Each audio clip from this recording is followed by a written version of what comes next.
ரொம்ப இழுக்காமல் டக்குன்னு வந்து இப்போ வந்து பார்த்திங்க அப்படின்னா ஐயனார் துணை சீரியலில் பலார் அப்படின்னு அரையாத குறையாக இப்போ பேச ஆரம்பிச்சிடுறாங்க நிலா.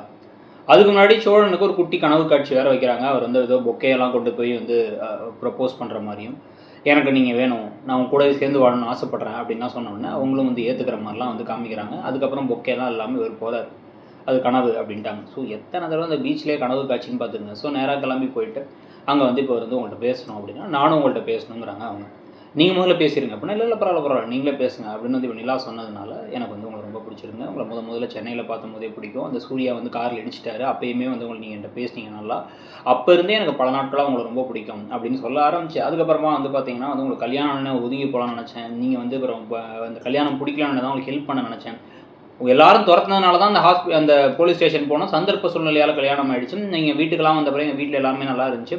நீங்கள் வேறு அடிக்கடி சொல்லிகிட்டே இருப்பீங்க, அவருக்கும் விரும்பாத கல்யாணம், அவரும் பாவம் கஷ்டப்படுறாருன்னு. எனக்கு ஊரெல்லாம் வந்து பெருமைப்படுற மாதிரி ஒரு ஒய்ஃப் கிடச்சிருக்குன்னு சத்தமாக சொல்லணும்னு தான் தோணும். எனக்கு உங்களை ரொம்ப பிடிச்சிருக்கு, அதனால தான் நான் வந்து உங்க கூட வாழணும்னு நினைக்கிறேன். நீங்கள் வீட்டை விட்டு போன அப்புறமா எனக்கு அவ்வளோ கஷ்டமாயிடுச்சு, அப்படியே நீங்கள் இது வாழ்க்கையே இல்லைங்கிற மாதிரி ஆகிடுச்சு. உங்களுக்கும் அந்த மாதிரி தோணுன்னு நினைக்கிறேன். அதனால வந்து எனக்கு வந்து உங்க கூட வாழணும், ஓகேவா அப்படின்னு வந்து பேச, இப்போ என்ன சொல்ல வரீங்க, நீங்கள் என்ன லவ் பண்ணுறேன்னு சொல்ல வரீங்களா அப்படின்னு கேட்டேன்னா, ஆமாம் அப்படின்னு தலையாட்டின உடனே வந்து நான் ஏன் உங்களை லவ் பண்ணேன், நான் உங்களை லவ் பண்ணுறேன்னு சொன்னேன்னா, நான் அப்படி பேசினேன். நான் முதல்ல எவ்வளோ பெரிய சீட்டிங் வேலை பண்ணுறீங்க, நீங்களே ஒரு ஃப்ராடு அப்படின்னு நம்ம அடிக்கடி சொல்கிற அதே வார்த்தையே சொல்லிடுறாங்க, நீங்கள் ஒரு பக்கா ஃப்ராடு. நீங்கள் சொன்ன பொய்கள்லாம் நாங்கள் பொறுமையாக ஏற்றுக்கிட்டது காரணம், பொறுமையாக இருந்தது காரணம், அது என் வாழ்க்கையில் குறுக்க வரல. ஒரு தடவை நான் சொல்லியிருந்தேன், உங்கள் பொய் என் வாழ்க்கையில் குறுக்க வந்தால் நான் சும்மா இருக்க மாட்டேன்ட்டு.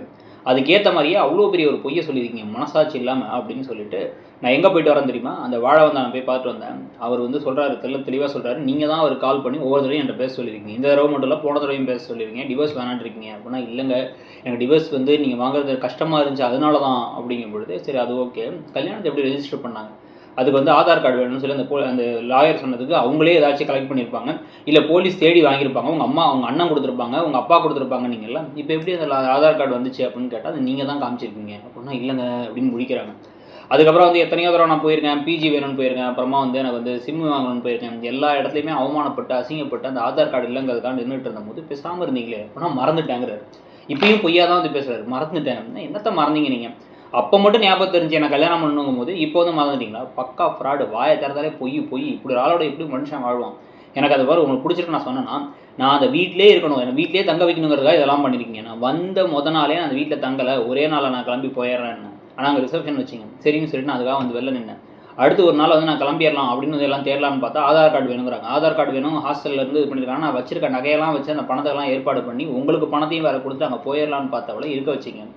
எல்லாம் எதுக்குன்னா என்னை அடையணும், என்னை கூட வந்து இருக்கணுங்கிறதுக்கு தானே அப்படின்னு வந்து இப்போ கோபமாக அவங்க பேச ஆரம்பிக்க அவர் திருதுன்னு முடிக்கிறார். இப்போ அவங்க கேட்ட கேள்வியில் ஏதாச்சும் கேள்வி தப்பான கேள்வியாக இருந்துச்சா அப்படிங்கிறத கமெண்ட் செக்ஷனில் சொல்லுங்கள். நீங்கள் அந்த கதையை பற்றியும் இப்போ சோழன் நிலாவை பற்றி உங்கள் கருத்தையும் தெரிவிங்க. தேங்க்யூ.